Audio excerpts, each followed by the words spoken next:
ជំរាបសួរពុកម៉ែពូមីងអ៊ំបងប្អូនទាំងអស់គ្នានេះគឺជាសកម្មភាពនៅក្នុងការព្យាបាលរបស់លោកគ្រូជឿនដែលគាត់ស្ថិតនៅក្នុងខេត្តកំពង់ធំស្រុកកំពង់ថ្មភូមិស្នោខ្ញុំបានទៅជាវឱសថលោកគ្រូហើយខ្ញុំបានឃើញគាត់កំពុងតែចាប់សរសៃរបស់អ៊ំស្រីដែលគាត់មានជំងឺដើរអត់រួចហើយគៀបសរសៃរឹងពោះខ្ញុំបានទៅជាវឱសថហើយខ្ញុំក៏បានចែករំលែកវីដេអូចែកជូនពុកម៉ែបងប្អូនទាំងអស់គ្នាបានទស្សនា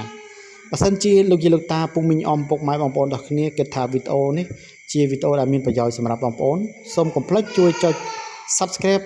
វីដេអូក៏ដូចជា Subscribe YouTube Channel ខ្ញុំម្នាក់មួយផងដើម្បីខ្ញុំមានកម្លាំងចិត្តក្នុងការចែករំលែក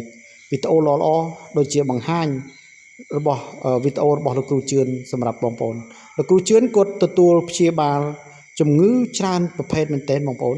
តកតងនឹងការចាប់សរសៃតកតងនឹងពីការខ្លួនជំហានមួយជំហានខ្លួនហ្នឹងគឺគាត់ទទួលមើលទាំងអស់បងប្អូនមានបងប្អូនច្រើនដែលគាត់បានមកជាវឱសថរបស់លោកគ្រូក៏ដូចជាមកព្យាបាលគឺមនុស្សក្នុងមួយថ្ងៃមិនក្រោម500នាក់ទេបងប្អូនហើយលោកគ្រូគឺមានឱសថបុរាណដែលគាត់អាចព្យាបាលជំងឺបានដូចជាទឹកនោមផ្អែមដុំគីសហើយនឹងមហារីកសូដនបងប្អូនលោកគ្រូគាត់ល្បីចាប់តាំងពីពេលគាត់ព្យាបាលជំងឺមហារីកសូដនរបស់បងស្រីនោះជាបងប្អូនមានជំងឺជាច្រើនដែលគាត់ព្យាបាលច្រើនកន្លែងមិនធូរស្បើយមិនមានលទ្ធផលល្អលក្ខណៈថាអស់ជំរឿសណាបងប្អូនគាត់ទៅព្យាបាលអស់ជំរឿសហើយគាត់មិនដឹងថាទៅណាទេគាត់ឮលោកគ្រូជឿនគាត់ជាអ្នកព្យាបាលដែលពូកែស័ក្តិសិទ្ធិមានឱសថបុរាណខ្មែរយើងគាត់ក៏មករកលោកគ្រូតែពេលមករកលោកគ្រូក៏គាត់បានធូរស្បើយក៏ល្បីពីម្នាក់ទៅម្នាក់រហូតដល់ខ្ញុំនេះក៏ទៅរកឱសថគាត់មកផឹកដើម្បីបន្សាបជាតិស្ករបញ្ចុះជាតិស្ករបងប្អូនគឺគាត់មានឱសថផឹកសម្រាប់បញ្ចុះជាតិស្ករថ្លើមដូចជាឈឺគ្រឿងក្នុងអីហ្នឹងគឺត្រូវហើយបងប្អូនសរសៃតសងអីហ្នឹងតើឈឺឆ្អឹងឈឺសរសៃអីហ្នឹងគឺត្រូវហើយឱសថបុរាណខ្មែរយើងបងប្អូនដឹងហើយយើងហូបទៅវាមិនប៉ះពាល់ដល់យើងទេបងប្អូនមានតែជួយយើងដូចជាជួយសុខភាពយើងឲ្យល្អប្រសើរនៅពេលយើងដាំផឹកហើយបងប្អូនកុំភ្លេចជួយចុច Subscribe ក៏ដូចជាជួយSubscribe Channel របស់បងប្អូនម្នាក់មួយផងដើម្បីបងប្អូនមានកម្លាំងចិត្តចែករំលែកវីដេអូរបស់លោកគ្រូជឿនបន្តទៀតដើម្បីផ្ញើទៅដល់លោកយាយលោកតាពុកម៉ែមីងអ៊ំដែលកំពុងតែមានជំងឺរ៉ាំរ៉ៃប្រចាំខ្លួនហើយអត់ដឹងថាទៅព្យាបាលទៅណាបញ្ជាក់ណាបងប្អូនអ្នកដែលទៅមើលលោកគ្រូជឿនគឺជាអ្នកជំងឺដែលសេះសល់សំណល់ពីកន្លែងដទៃនិយាយរួមទៅគឺជាសំណល់ជំងឺដែលសល់ពីកន្លែងព្យាបាលធំកន្លែងព្យាបាលឆ្ងាយ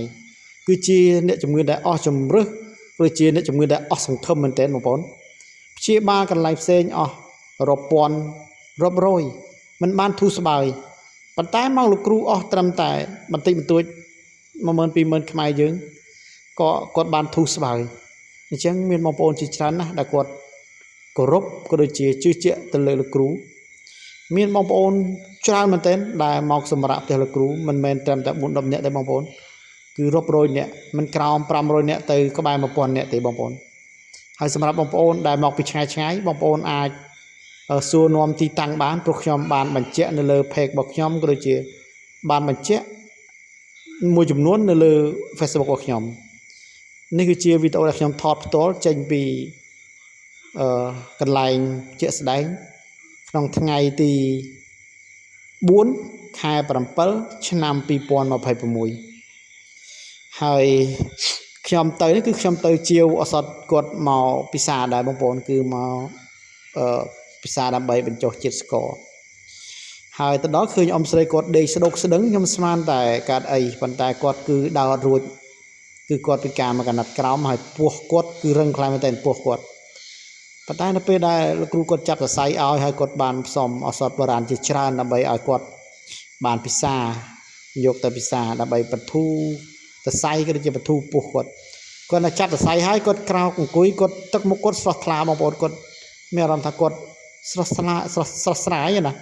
ពីមុខដែលអត់ស្រស់ស្រាយប៉ុន្តែដល់ពេលចាប់សរសៃហើយគាត់បានធូរស្បើយ